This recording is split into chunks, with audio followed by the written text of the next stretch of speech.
But hey, I don't judge what you drink out there, so, drink it if you got it. uh, all right. It's time to put in some work, Mordecai. You got to earn your keep around these here parts. That I do. Now, last time, you sort of made an impression because you went around and you sold yourself by encouraging a bunch of folks here in the bar to stay when they should have been going home. And so you put on a bit of an impromptu performance, a little bit of violin playing, and some scampering around with a... like you do. What's that? Like you do. Yeah, like you do. You gotta do a little bit of scampering with your violin playing. And people are going to be expecting something a little bigger, a little better, whether that is literally or metaphorically. And so it is now your hour.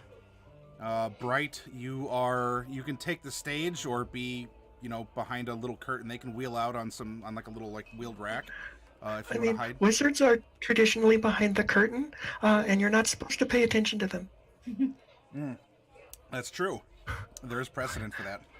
But no, I'm not going to be on stage. I'm actually just going to be kind of inconspicuous as I can be, because I'm going to cast Disguise Self.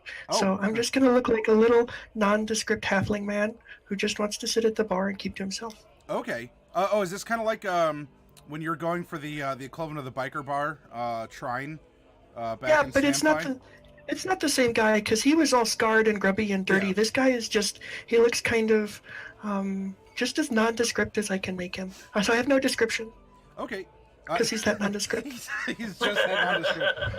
I almost get the impression from that, if you've seen Howl's Moving Castle, the Ghibli film, Howl's assistant has kind of a spell that he casts on himself, where he just sort of gets this cloak and this magnificent kind of gray mustache and beard. And I just sort of see you and you change over. But however you all envision it, that's the beauty of the theater of the mind, isn't it? So we have a completely nondescript halfling man. Hey, there! Look at that. This is the book. I have it on Audible, and I listened to it, and I haven't read it yet. I mean, obviously the movie can't address everything that's in the book. It was very interesting to compare the two. If you've seen the anime movie, and then you go and you either read or listen to the book.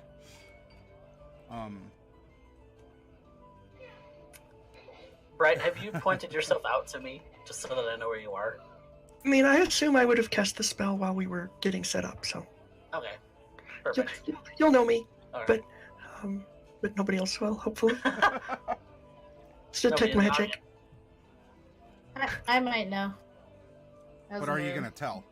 I mean, it's not a secret from Norlai. Only from the audience. All right, so then you can infiltrate the audience as you will, Bright. And as you go through, I mean, people... someone might be walking by, and because they don't notice you, you get bonked a couple times by some knees or shins. But people say, "Oh, I'm sorry, sir," as they go, or I don't know, you get a little bit of a beverage spilled on you because they just don't really see you, and everyone's trying to crowd and get a good table space. So it works so well, it's probably kind of inconvenient. All right, so it is showtime, and I guess on a similar note, Selter, you are welcome to you're able to get a good seat.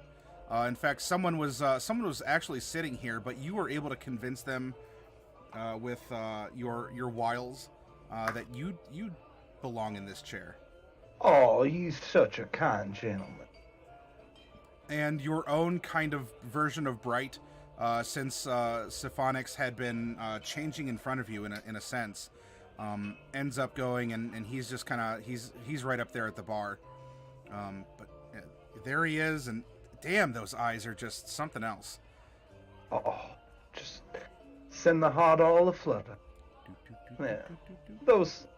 Zelda is looking around the bar at this point. She most certainly has eyes for or on Mordecai. Take your pick. But she's also looking about the bar to try and end up figuring out, okay, whose attention is she attracting? Okay.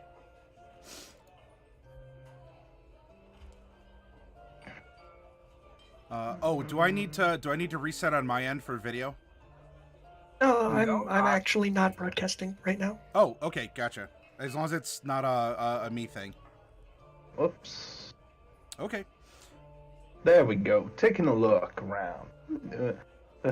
What kind of individual might be fun to play with tonight? You have quite a mixed bag here. There are a couple folks who are going to be more on the affluential end, but the Tumbled Wench is, solid medium tier place. I mean, it's a place that's doesn't advertise being a family restaurant, but you do have some families, people who can afford to bring their kids out to eat. I don't know, at this late at night, I don't know if Mordecai said it was necessarily family friendly, but not necessarily the other way around. So I don't know, maybe the kids were put down and you're getting a lot of like moms and dads, a lot of maybe like middle income folk or people who aren't wearing anything too posh. But you can tell with that nice 20 perception with a modifier of 0, so that's that was the 5% big chance there. You could tell by what they're eating generally how much they might carry in their coin purses. Because the Tumbled Wench can serve some nice food, and especially when you get into like steaks and more meat fare, that tends to be the something is set apart, and even like fresh fruit. But I mean, like, it actually looks good and is just ripening and not like day old. Well, I mean, I say. I don't understand how anybody can eat the things. Nevertheless, what the heck is it with all these individuals trying to eat things that come off of trees? It's weird. I know, it's some weird cultural. Oh boy, you and Bright are gonna have a blast. Some steak, some lamb, something. I mean, that's not food. That's what food eats.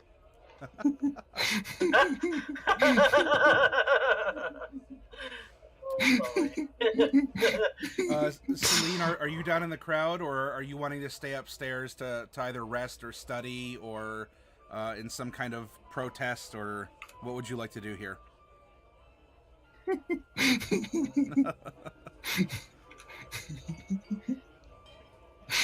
Oh, are you there, Lethality? I think he has us on deafen, and he doesn't realize that the game has started. Oh. Oh man. Oh, okay. There you are. I've just been listening to you guys talk. That's all. Oh, okay. Okay. So what? Are you staying up in the room? Are you? Yeah. No. Celine's staying up in the room. Okay. Are you studying, drawing, sleeping, plotting? After she's finished stuffing her face full of food, Celine will do a bit of study. Yes. Okay. She'd normally be down there, but she currently just doesn't feel. She doesn't feel up to interacting with people at the moment. What are you studying? Because that's a very relevant question considering your vocation and your inventory. She's going to be writing notes about everything that she can remember on the flesh tree. Okay. And reviewing all the other notes that she's written over the past couple of months.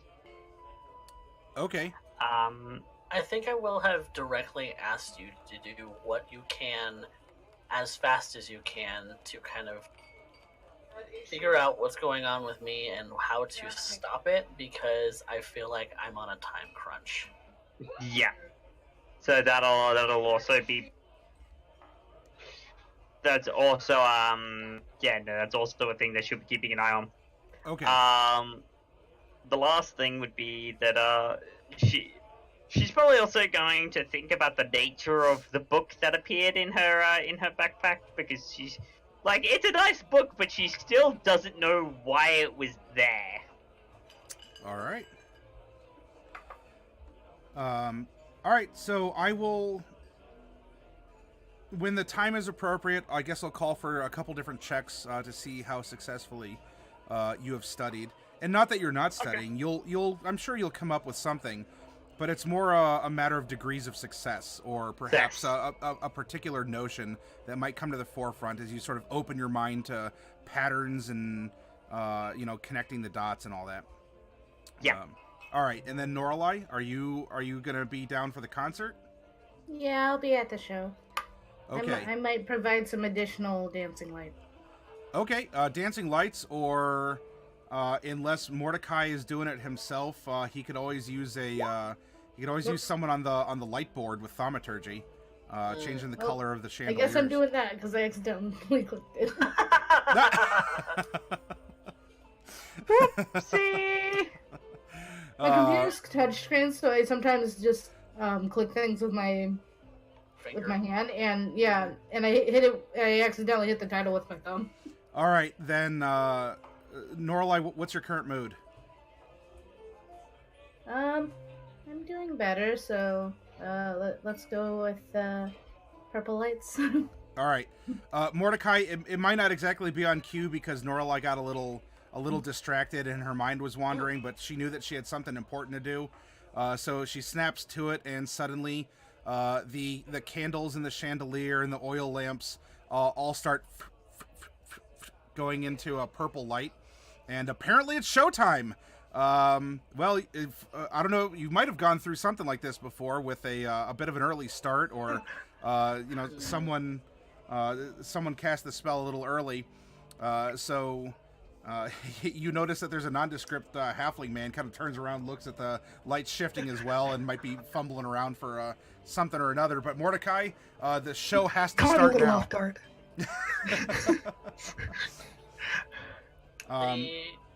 The music starts off kind of slow and somber to kind of pay a little bit of his own version of respects to Jade.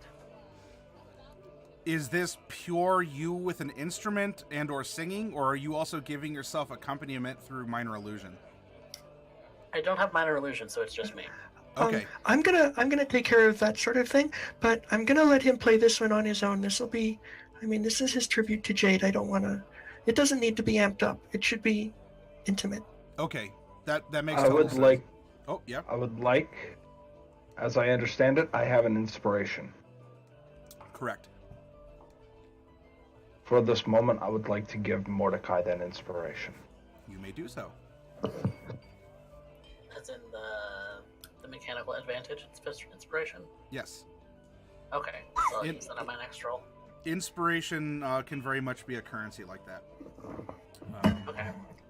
So yeah, I'll use that. It's your scene, brother. You take it. All right. So the lights have gone. The lights have gone violet, and there you have your violin, and you start that nice long sonorous note. And your presentation with your filled with the memories of Jade are here. And as you're giving this I think that was a very good word used for this intimate performance, where you're getting everyone's attention, and this is also really to get you, Mordecai, in the mood for the performance, maybe to remember why you're doing this. Well, one of the reasons why you're doing this. Any coin or whatever is a good reason, but yeah. And so go ahead, and on this performance you can make, well, just that you can make a performance. It was a bit of a quick start, so I would say it would be straight up normally. You may use this inspiration now, or you can save it for later, but you have an inspiration floating. Okay, I'll go ahead and start with it. And the song he's singing is in Infernal. Ooh. So not a lot of people actually know, like some of the party who don't know Infernal wouldn't know the lyrics, but it's definitely, the tone of it is definitely, you get the understanding from the tone. Oh yeah, I mean, having listened to just IRL, listening to songs in other languages, you can get a pretty good feeling for what's going on from just that sound. And you know what that reminds me of, for anyone who has watched it, there's a couple episodes, I think it's in Deep Space Nine, where there is this wonderful heavyset Klingon who owns a restaurant on the space station and plays effectively an accordion while serenading you while eating at his restaurant. So I'm kind of imagining a Klingon, like a Klingon ballad, if you're saying it's an infernal here. It's not very guttural language. It's actually pretty flowy when it comes out. Oh, well, I not necessarily with the language, but I mean, we expect Klingons to be this warrior race of people who, who just, drink blood wine and, and fight each other, when they actually do have, it may not be vast, but they do have this, they can feel affection and have these other sort of ballads. I mean, like, look at rock ballads even, you're like, oh, heavy metal, it's all about, whatever the common themes are, but you get some powerful ballads out of rock bands too. So with maybe catching, maybe not everyone, because tieflings are a predominant race here in Mesomasca, but especially with them, I think this is going to resonate as you open up with this song. Your performance with a 26, with that with the advantage there,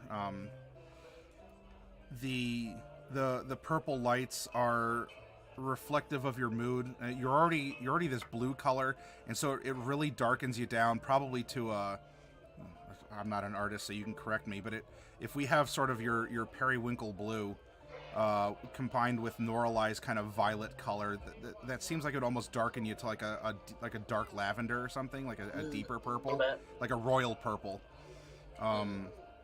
and so you're not getting I mean, the crowd is obviously not standing and cheering at this, but as you go around, you're definitely seeing on the tieflings and even on a couple of the humans, because they just understand the power of the words. You're getting that there's this sense of loss and beauty, some sort of like a tragedy interwoven with the notes. Now, as we do have an audience member who isn't expecting, who has never really seen you perform, might have, heard of it, especially through Syphenix here. Selter, what is your reaction to the mood, to the lighting? How would, as Mordecai can see you, right? You're presenting yourself as you are, and you do stand out, because Dragonborn aren't too common in Mesomasca. Up north of Mesomasca in Kandor, they're a predominant race, so it's not like they don't come south to the island. But especially after having just met you, and kind of having his eye on you for ruffling his hair up, like what would he see? What is your outward expression? And if you want to have some internal narrative, you may as well. Selto watches this performance from this kindly young tiefling. The light just cascades upon his skin, just almost make it seem iridescent, almost as a compatriot's eyes are. And her eyes do grow soft upon. The words, while she doesn't seem to understand it, move her, for as much as she may concern herself with others. She watches for a moment. There's a bit of pain. She can see that, clear as day. And more importantly, she does end up knowing why. So, when she ends up taking the time to end up listening to his performance, to this song filled with loss and heartache, it's truly a thing unimaginable. Truly worthy of any form of performance. Well, up north. It would be the talk of the town, most certainly. And certainly this dim water place can only be brought alive by a little bit of culture which he's been kind enough to provide. Almost like the man's soul is placed on display.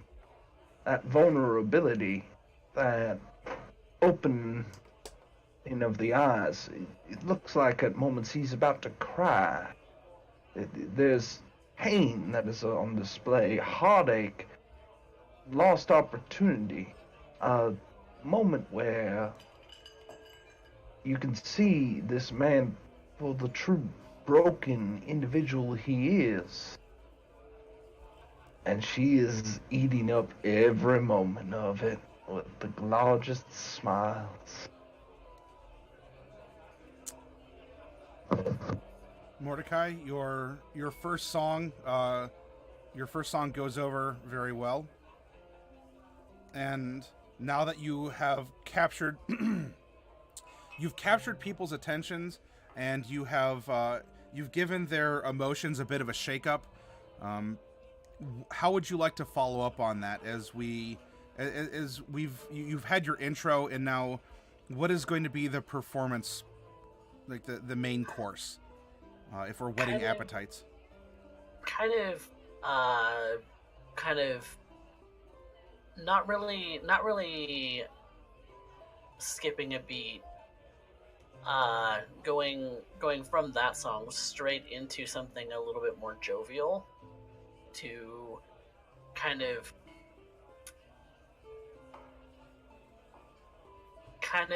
to illustrate the things that he wished Jade had been able to partake in. Some like a spice of life, some kind of happiness he wanted. He wanted, because she always seemed so distraught about everything. He wanted to protect her help protect her for sure, but he also wanted her to feel like she could find some kind of happiness. Okay. So you're singing something like Brown Eyed Girl. I don't know what that is, but sure. Oh, sure. All right then. I thought everyone knew that song. I don't know anything about anything. All right. Okay. And for those of you who know the song, would that fit that kind of expression?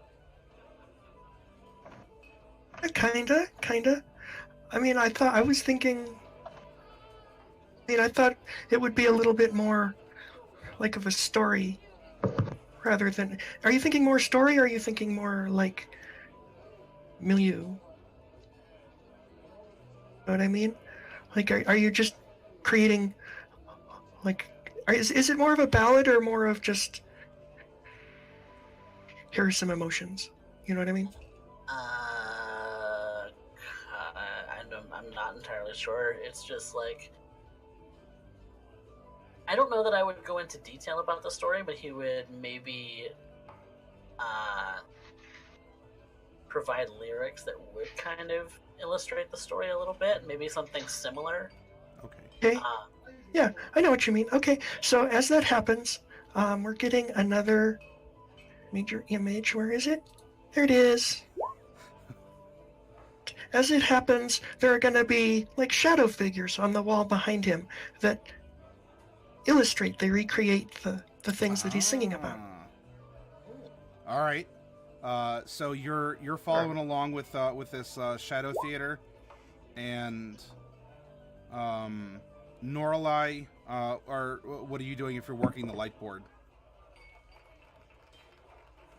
Bright's illusion doesn't really require your light, but you could help paint the mood.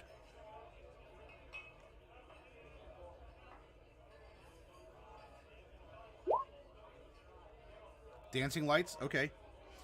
I'm not hearing any sound. Is anyone else hearing Norlai? No. Sorry. There we go. Okay, Yes. So you're going to cast dancing lights, and are you sending them through the crowd? Are you using them like a dancing partner to Mordecai? I like the dance part. I'll go Sure. with that. All right. So Mordecai, you are Norlai's kind of putting you in impromptu dancing by making the humanoid figure out of the dancing lights as you're going through, and I guess in a way, she might be recreating Jade with the dancing lights as you're expressing the things that you would love to have had her experience and do, which could even include wearing like a yellow sundress on a bright summer's day, and Oh yes. and things along those lines. So let's go with as this is a little bit more of a dance routine. You have the emotion down, but go ahead and you can give me an acrobatics as you are capering here. Okay, so with a 13, you're doing a pretty good job. Obviously, trying to. It's not a real dance partner. I mean, that's probably good, so you don't step on any toes. Right.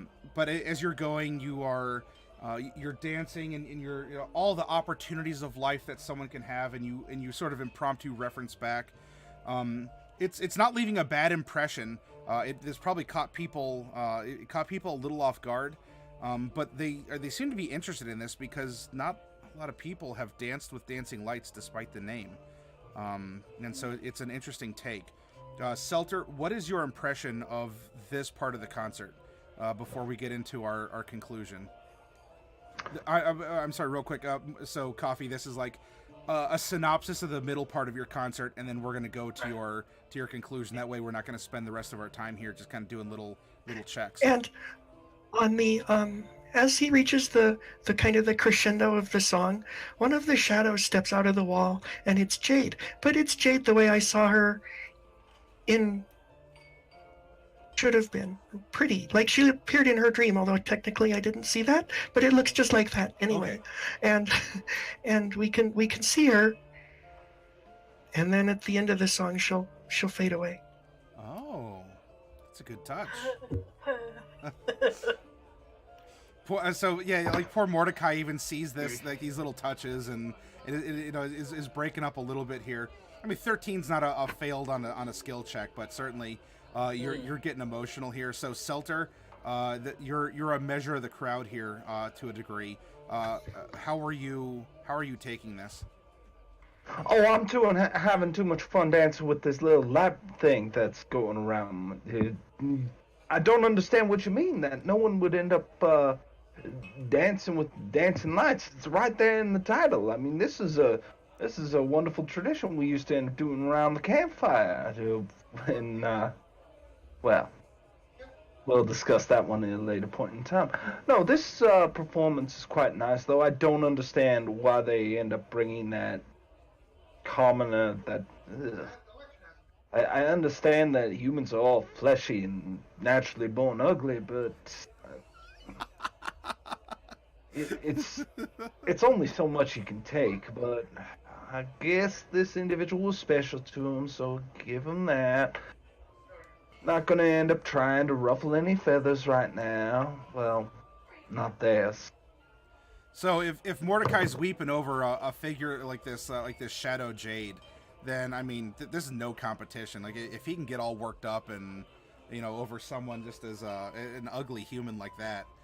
Then clearly a woman of your unique features will definitely. Well, I didn't embiggen her. No, this. That's a conversation to have with the doctor or something like that. I've been told some rumors about humans and procreation that just.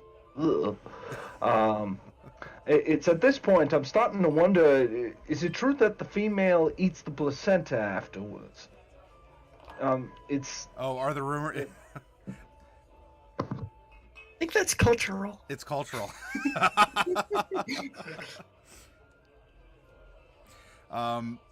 So Mordecai, it is now...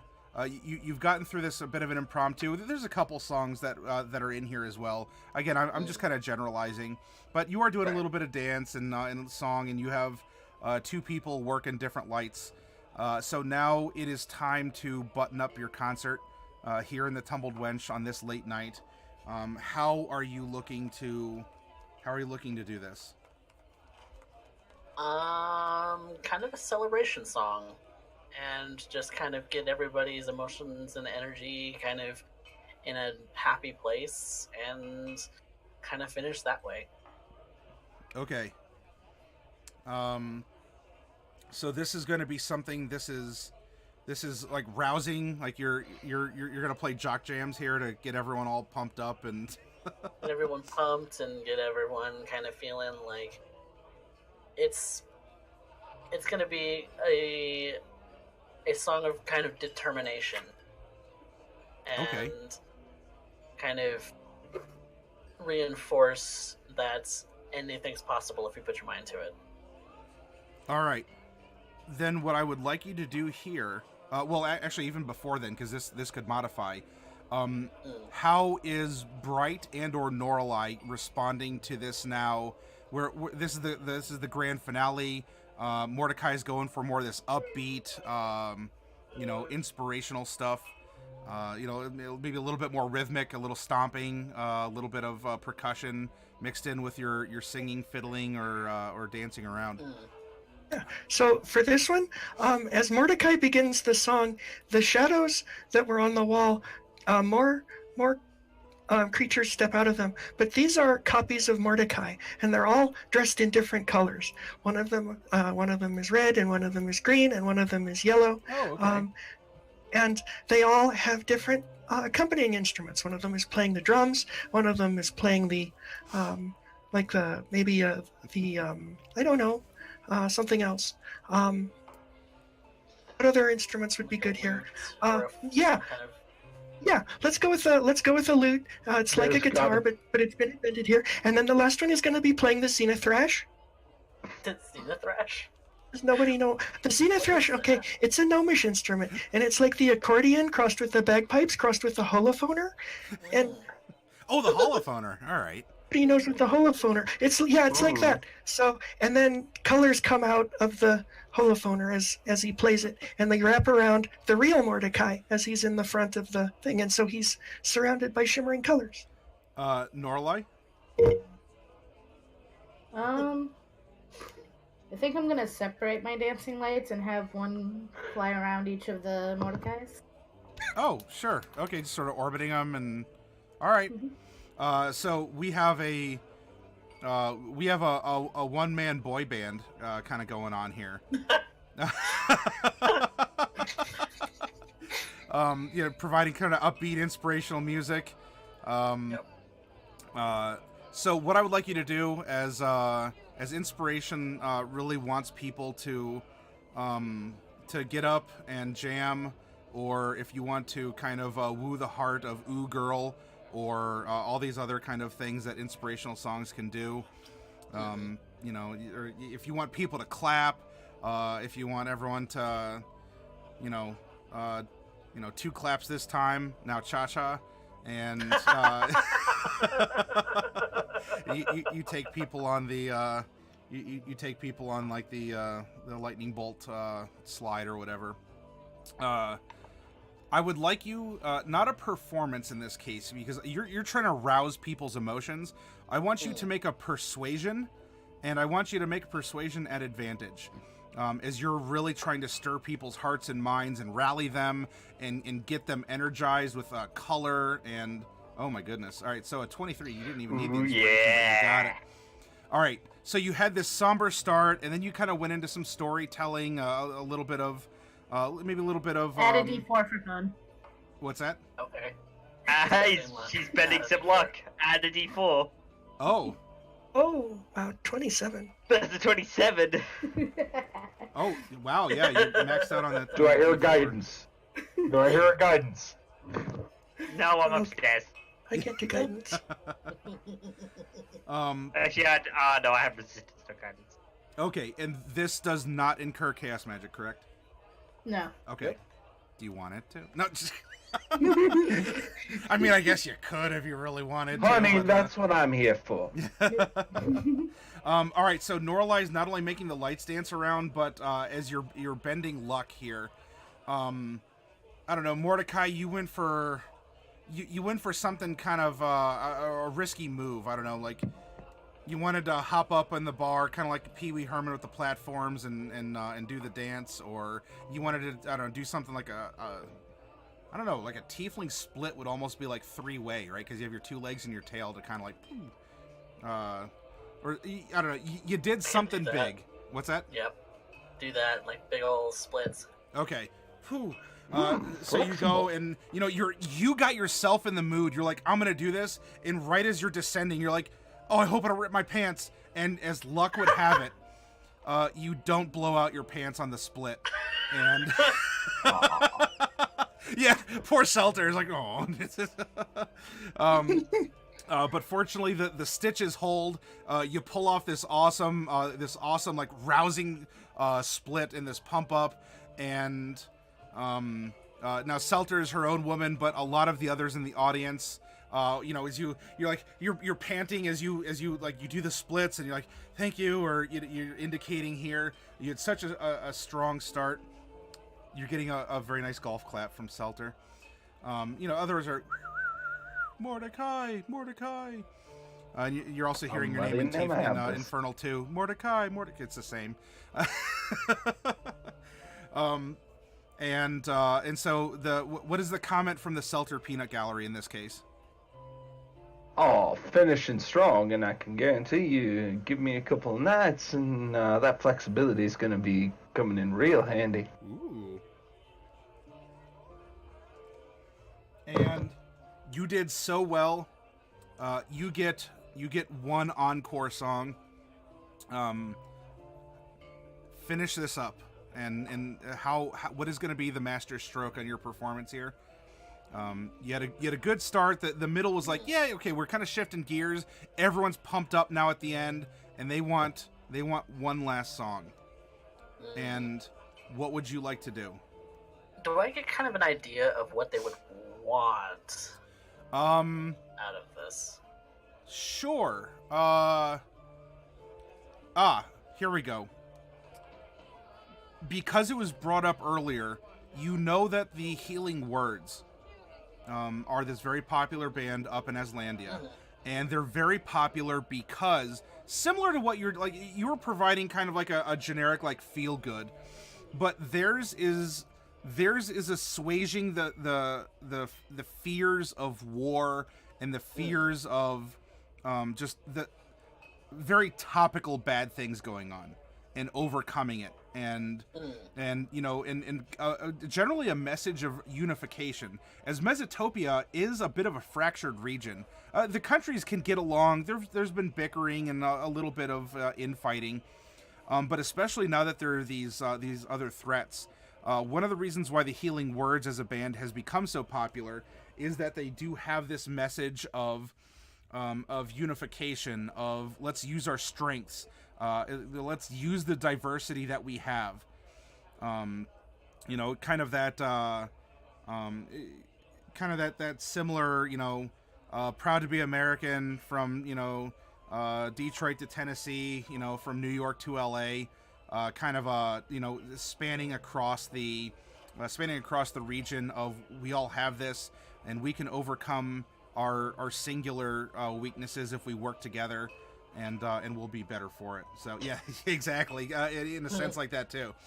So there is some like national, or in this case more like regional, Mesotopian pride, and so since that's very popular, people are open to that. So you can have an encore of something. You may not know one of their originals, but you definitely know songs that sailors sing that talk about the different places they've been to, and so you can even modify that a bit if you'd like. I think what he would do is try and, with that being kind of where people want they want to feel unified, they want to feel like they're a part of something, they want to feel like it's not that they want to feel that kind of determination and that feeling of it's not over till it's over. Okay. And just kind of play on that a little bit. And really kind of let people know that as if we stand together, there's like the conclusion song, if we stick together, there's nothing we can't do. All right. What I would like you to do for this one is I will let you choose which skill you'd like to filter this through. This is your song, your grand finale. Okay. Given the nature of the singing, and as a bit of a challenge from me to you, no matter the number, this isn't going to be this isn't going to fail. I'm looking for kind of degrees of success. I will let you choose what you think is going to be the appropriate charisma-based skill for this. But I'm going to have you roll it at disadvantage, and this it's not because you don't have help from Norlion and Bright. You will. The reason why I'm imposing this is because to make this message all the more meaningful, you are singing from your heart, but your heart might have those doubts of unification, of overcoming your personal challenges, especially, I mean, with your own personal vampiric condition or the tragedies that you've faced. There's not too much that Norlai or Bright can do that is going to change your heart, which is from where you're presenting this. And so you get the skill choice.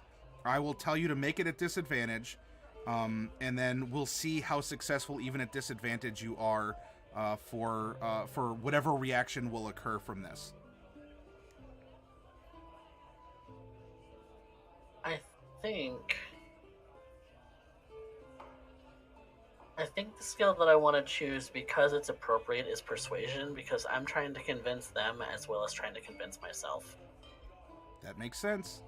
And I'm not saying, too, Norlai and Bright are certainly stepping up, and they're going to provide you skillful accompaniment as they have so far. But go ahead and make that persuasion. All right. Yeah, not too big of a difference anyway, so it went from being a 12 to an 11. Can I bend luck? If you wish. Yeah. Alright. What? Okay. Not bend luck very much. Just a little. All right. Well, the 11 goes to a 12.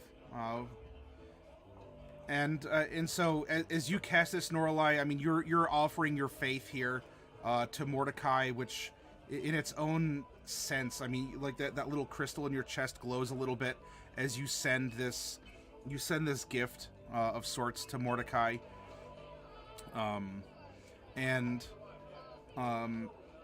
Through this, Mordecai, the audience still claps in its own way. Now, Selter, again, you can have your own personal reaction to this. The audience is still going to clap, though it seems perhaps there's still some doubt in your heart. And while you sung from your heart and the lyrics were on point, you rhymed, like everything mechanically was there.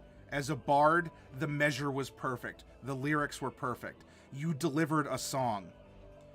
In your heart, as an artist or as a performer, your heart didn't seem to be into it in its own way. So you're still getting claps and such, and we'll go back to Selter for her personal take on this. Let me do my spell before we go to Selter, at least. Oh, sure. What's that? So the for this one, because of the theme of the song, it's going to be just a little different. I'm not using an illusion this time. Okay. I'm using. Why isn't it working? Oh. This time it's working. I'm using conjure minor elementals, and I would like, if possible, I know it's technically DM's choice, but since I'm surprising you with it, I'm sure you don't have elementals planned for me. And so if I can get them, I would like mephits who are like one of ice and one of smoke and one of mud, or dust, not mud because I'll make a mess. Okay. And one of fire, if he will potentially not set the place on fire. And I would like the elementals all to dance together, and I will tell them to do that in tune with the music so that they symbolize the different kinds of creatures that are all going to work together. Okay. I dig it. Okay, so that happens, and Mordecai, that probably takes a little bit of the pressure off of you. Like, if you felt your performance was faltering a little bit because of any doubt you harbored in your heart, or maybe it's just this emotional crescendo, people still seem to take notice of the mephits, and with the words of unification, that took a little bit of like the attention or the pressure off you, since we've now gone from just some shadows and light play to an actual manifestation of these little creatures kind of, prancing around.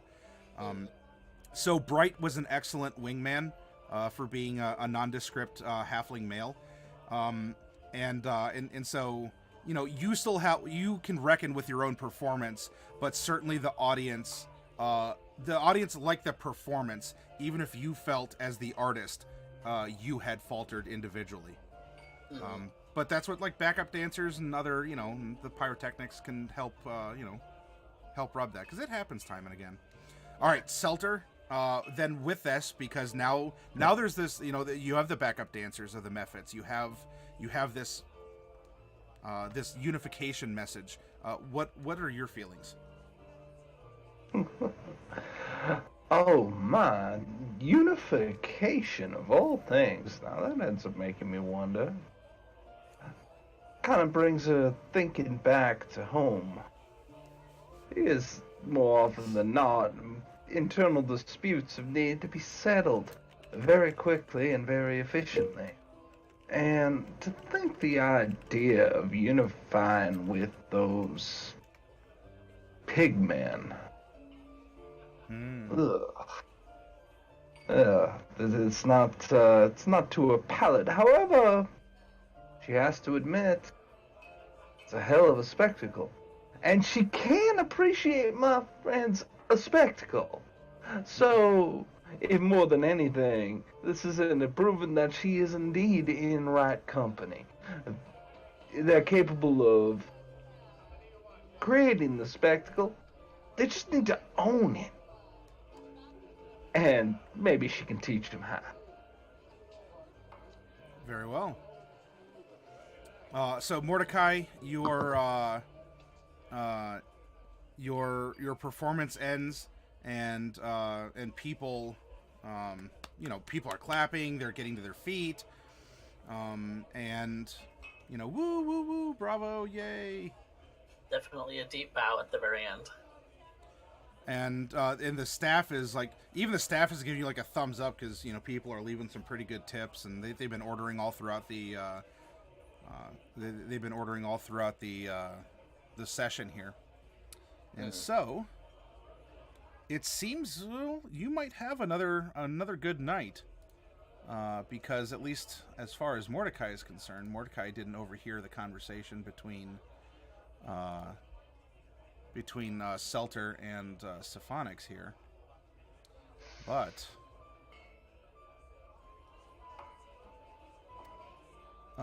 Mordecai, roll me a percentile dice, please. Percentile. Yeah. Have you all break out those not too often used digital dice. 73. Oh, not too shabby. Okay, I want you to roll 4d6.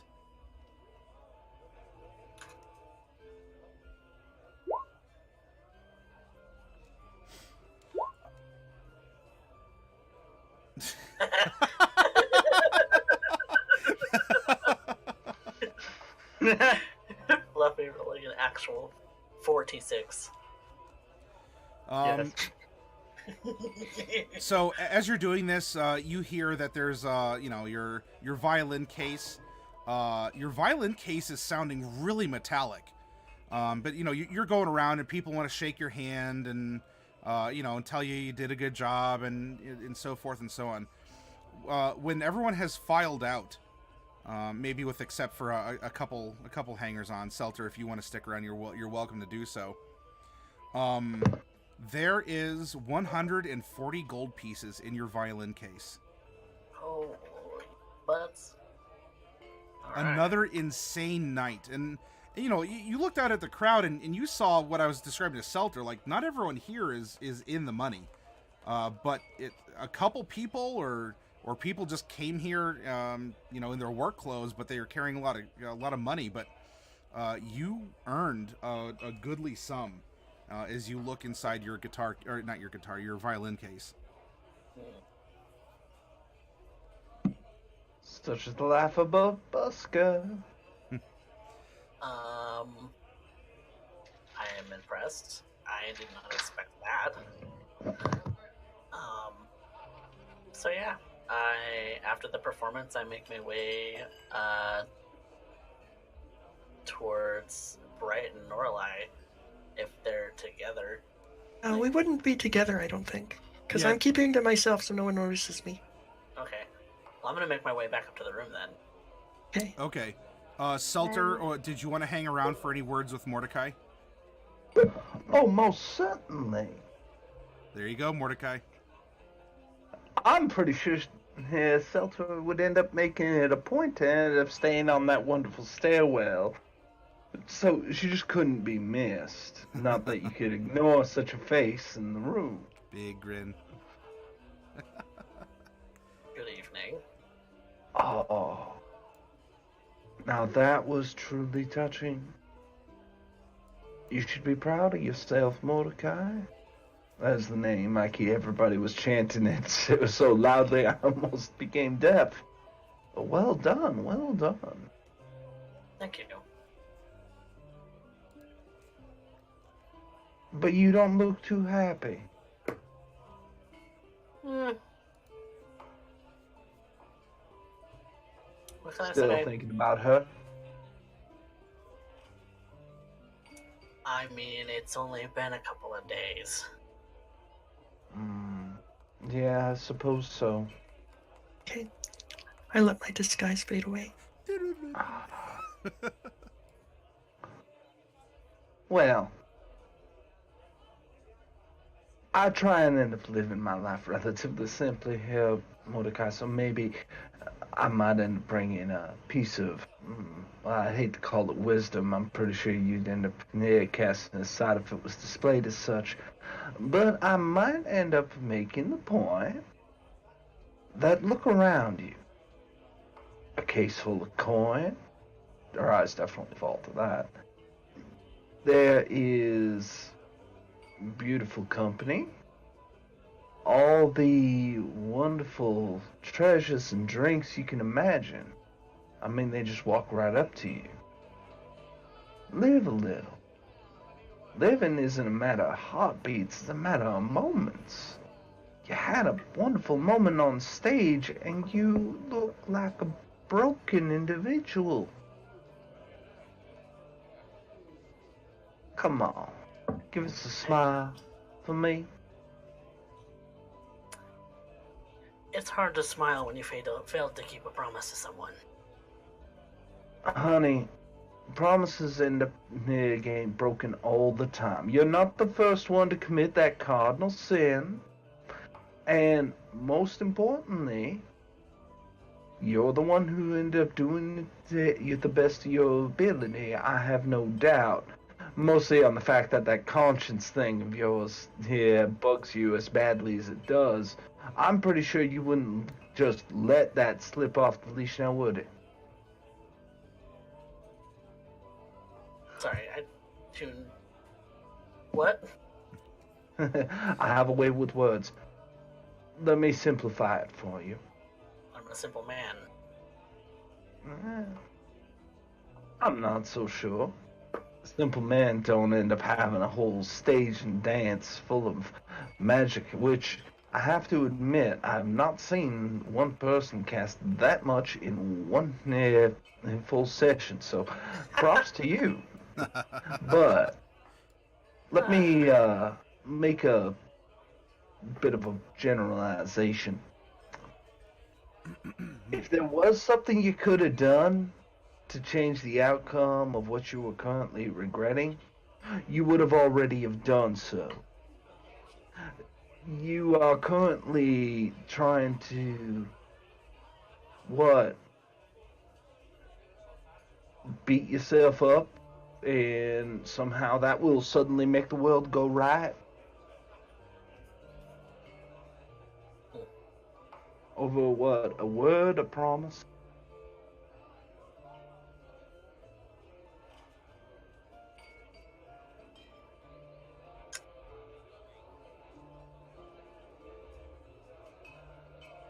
I can't fault your logic. You have everything you could want right now. Food, drink, lovely company, golds there by the pounds, admiration and love of the people. They love you, Mordecai. And darling, I have to admit, you're not terrible on the eyes yourself. So, after everything going your way and having absolutely everything, to see your heart absolutely miserable, I have to ask myself, do you really have your priorities straight right now? Probably not. And that right there is the closest thing to honesty you and me have ever had exchanged. I appreciate this. This is a wonderful step forward in our wonderful relationship. I look forward to talking with you more, Mordecai, though it'll probably be more about me at that point. She boops him and just starts walking off. Alright. Booped him.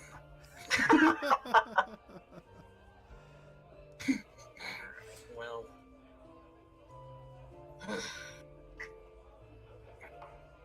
I make my way up toward the room. All right. Well, Celine's already up there, and Celine, I'm going to shine the spotlight on you in just a second. Norlai and Bright, are you each going to make your way up in your own time? Yeah. For the evening? Yeah. I'm gonna go on up. Okay. So Celine, you had spent this time up in the suite, like this nice penthouse suite, studying. You know, you have books and notes. You have your religious texts, and you just have your own brain to ponder over everything and to try and find connections here. You know, taking this time, you're up so high that you wouldn't have been able to hear Mordecai's performance. You know, you're actually in a place where you feel relatively safe. There's no listening mushrooms. I mean, if you really want to, you could even just like lock yourself in one of the side bedrooms or the bathroom or something to have to like put everything out and not even have to worry if anyone walked into the main living room of the suite. With the things you were exploring, let's conduct it this way. Okay. You as a player through your character Celine, may have a question regarding the circumstances of the story.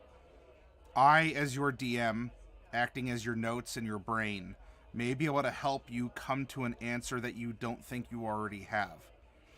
And so what I would like to do is, in the context of, with the things that you have come to know, but maybe you haven't put something together, what is a question? What is one burning question on your mind that if you do, you know, at least halfway decently on a skill check of some appropriate, you know, avenue to explore, that you would like to get an answer from your DM about?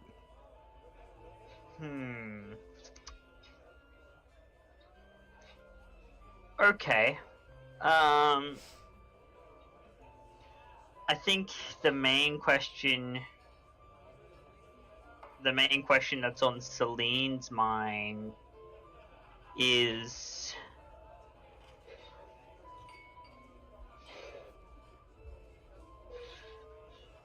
dealing with the current issue regarding the Fae and the Fomorians and these beings that want to take back the world. Mm-hmm. It's like we know that they want to, and we kind of know why, but I think the main question is, how do we stop this from happening?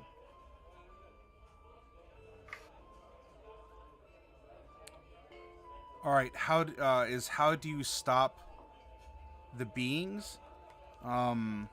Yeah. How do you stop this level of extra-planar trespass and invasion?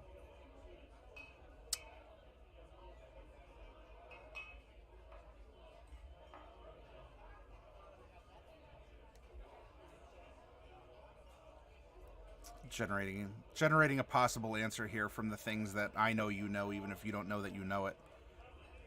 Can I say it again if I tried? Maybe. I'm not going to, though.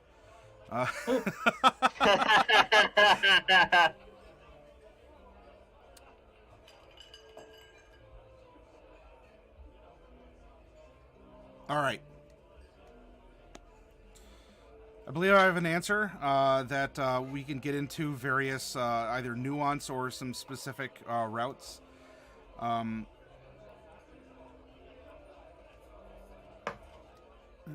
With the nature of this, I don't necessarily think this would fall under your primary religious purview.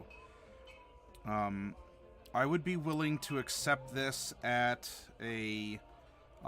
history, in putting the historical bits that you've put together, or Arcana. I'll put it the same, so I'll take it from a actually, I'll take it from an arcane perspective. Okay, that's fine. I will flavor. Ooh! Nice. 21. That's good. Yeah, that's pretty good. All right.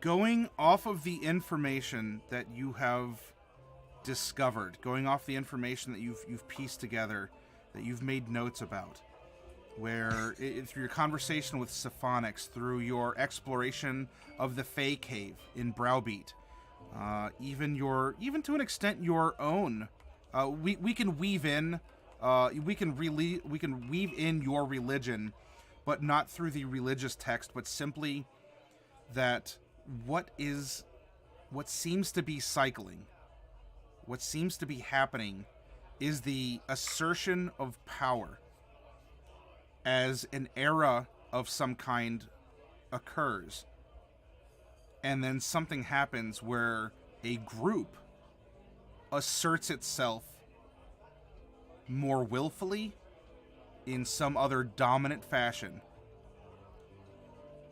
enough that it is affecting magic, as there are zones of broken magic and wild magic, as there are these planar liminality areas where we are getting bleed through, to this kind of Fey realm or other places that can exist. And this seemingly is... we could cycle back around. Check the stack. Everything seems to be this game of one-upmanship. And the people who come through in one-up seem to be the result in some way from the generation that came before.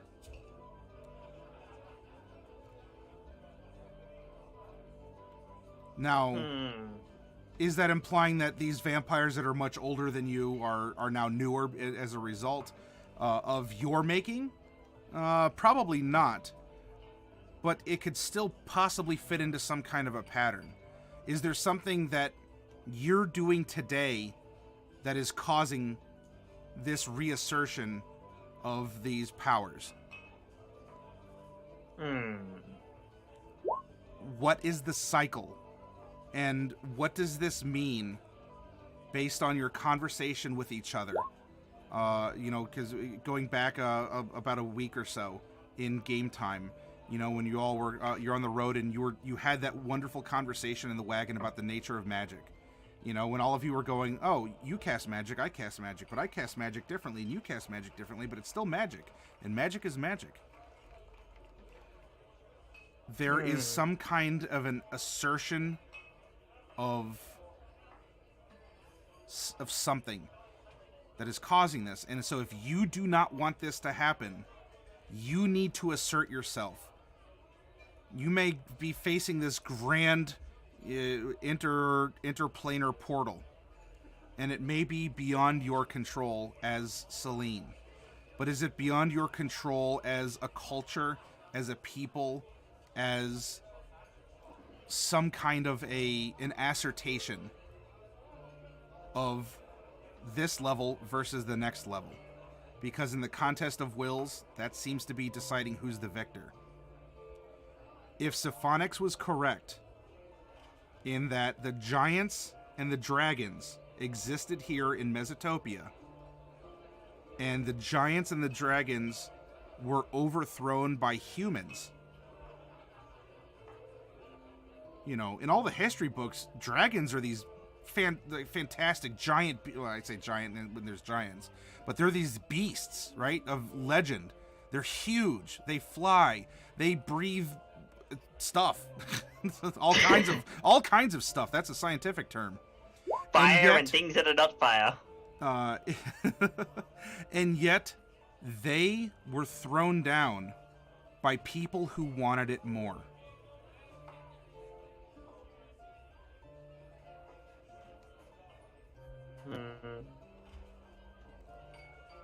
And this is when Mordecai and crew walk in.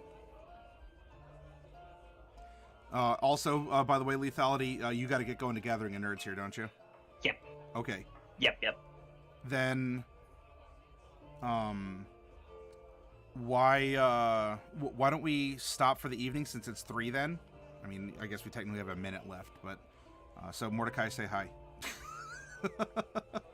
And scene.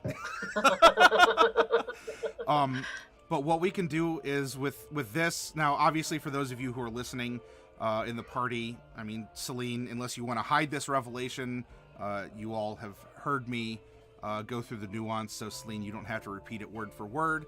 And if you trust Celine, because I will always leave a room for possible doubt, or I will throw in a might or a maybe, because, you know, what's 100%? It's called the natural 20. But there's some information then that Celine, you've kind of isolated yourself. You know, you're upstairs in bed eating donuts and studying, and this is what you've this is what you've come to as you're looking through your notes. So what we'll do is next week, then, I mean, you could share this, but the party will be.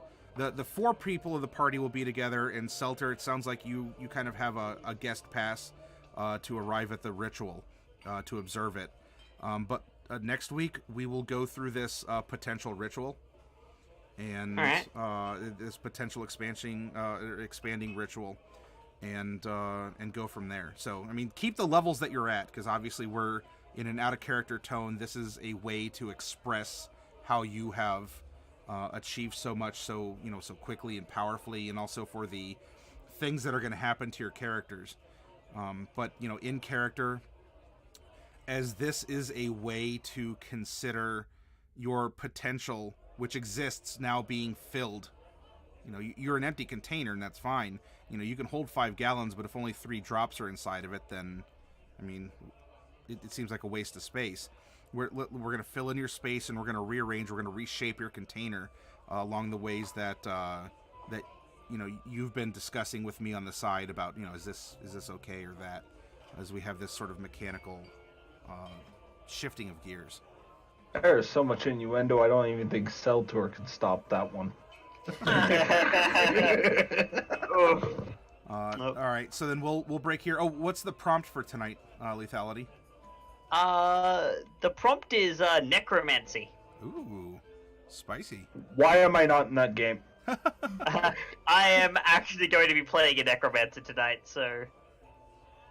Oh well, you can't just say that in 5th ed, because you could be a wizard, a bard, a paladin, a cleric. So what type of necromancer?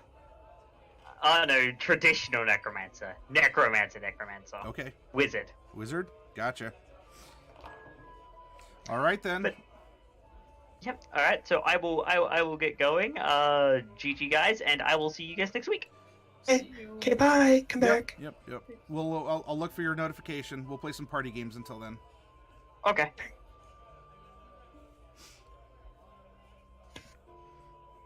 Yay! Oh. So for all of you out there in audience land, I hope that you enjoyed this this session. And is it Tuesday yet? Yes. Isn't Tuesday yet? Because No, it's technically Wednesday. Now. Every day gets us closer.